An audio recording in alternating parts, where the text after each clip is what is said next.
करेगा, नुकसान करेगा, या तो फिर मल मूत्र पेशाब वगैरह, या तो फिर 40,000 से लेकर 5 लाख तक 5 लाख तक पैसा आपको मुआवजा देगा सरकार। और तुरंत 25% पहले देगा शुरू में, फिर जब दोषी सिद्ध हो जाएगा हाँ व्यक्ति एकदम जो। देखिए दोस्तों, इस SC/ST एक्ट को कहा जाता है प्रिवेंशन ऑफ एट्रोसिटी एक्ट, या तो हम लोग बोल सकते हैं SC/ST एक्ट 1989। इसको क्या कहा जाता है दोस्तों, फिर से बता देना चाहता हूँ। इसको कहा जाता है प्रिवेंशन ऑफ एट्रोसिटी एक्ट 1989 1989, या तो हम लोग बोल सकते हैं SC/ST एक्ट 1989, ठीक है। या तो हम लोग हिंदी में बोल सकते हैं अनुसूचित जाति अनुसूचित जनजाति अत्याचार निवारण अधिनियम 1989। अनुसूचित जाति अनुसूचित जनजाति अत्याचार निवारण अधिनियम 1989। दोस्तों यह कानून कब बना, तो यह संसद द्वारा जो है 11 सितंबर 1989 को संसद द्वारा बन के तैयार हो गया। आप लोग जानते होंगे कि कानून जो है संसद बनाता है, तो संसद जो है पूरा तरह से जो है ये कानून को बना दिया, 11 सितंबर 1989 को बना के लागू कर दिया। यह कानून बनाने का मेन मकसद था कि अनुसूचित जाति अनुसूचित जनजाति के साथ जो बड़ी जात के लोग जो अत्याचार कर रहे हैं उस अत्याचार को रोकने के लिए नियम और कानून बनाया गया, जो कि 11 सितंबर 1989 को पूरा तरह से ये भारत में पूरा लागू किया गया 30 जनवरी 1990 को। आप जानते होंगे कोई भी कानून जब बनता है तो उसमें राष्ट्रपति का मुहर लगता है, हस्ताक्षर होता है, तब ही देश में कानून लागू होता है। राष्ट्रपति जी ने साइन कर दिया 30 जनवरी 1990 को, और जाकर पूरा भारत में यह SC/ST एक्ट लागू हो गया।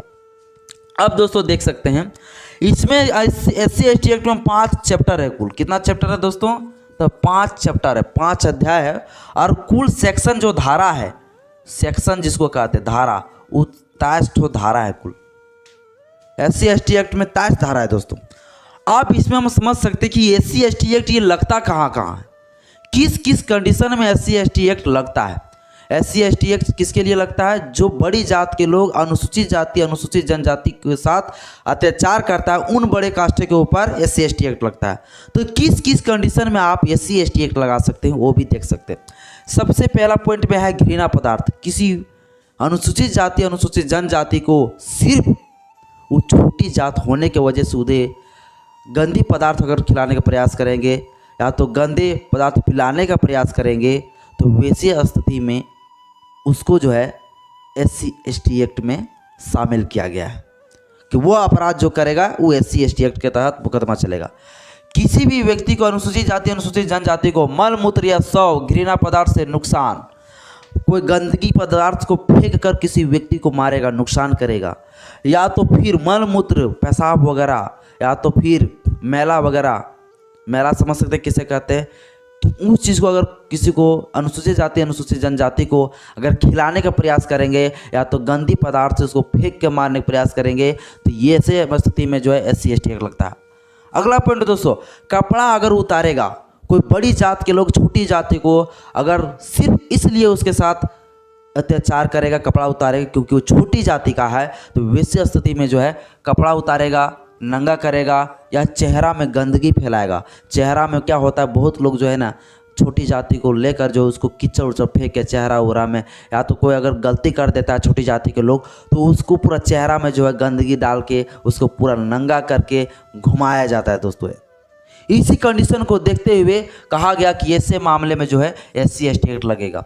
अगला, खेती करने में अगर सिर्फ छोटा जाति का लोग हैं आप, तो आपको सिर्फ बड़ी कास्ट के लोग खेती करने मना इसलिए कर रहे हैं क्योंकि आप छोटी जाति के लोग हैं, आपको बाधा डाल रहा है कि आपको खेती करने नहीं देंगे यहाँ, तो वैसी स्थिति में जो है SC/ST एक्ट लगेगा दोस्तों। अगला, भूमि में कब्जा कर लेगा, कोई जबरन आपका जमीन को छीन रहा है, बहुत ज़्यादा भू माफिया बढ़ गया है, उसका कांड बहुत ज़्यादा देश में कर रहा है।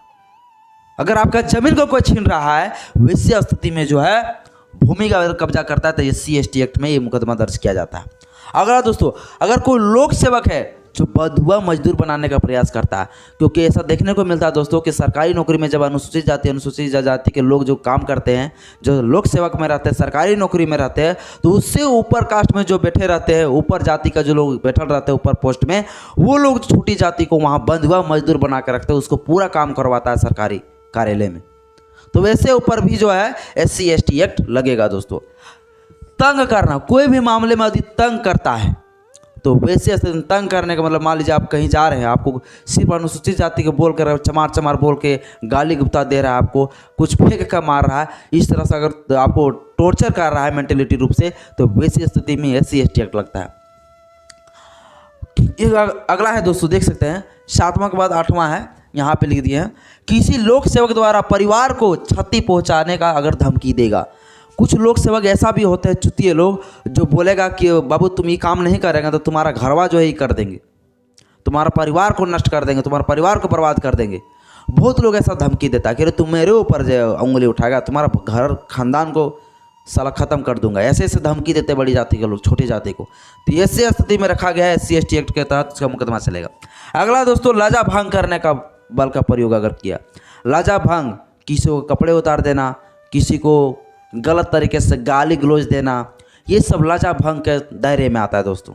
कपड़ा उतार देना, कपड़ा को फाड़ देना, कपड़ा जला देना किसी को, तो इस प्रकार की स्थिति में जो है रखा गया है अनुसूचित जाति अनुसूचित जनजाति अत्याचार निवारण अधिनियम।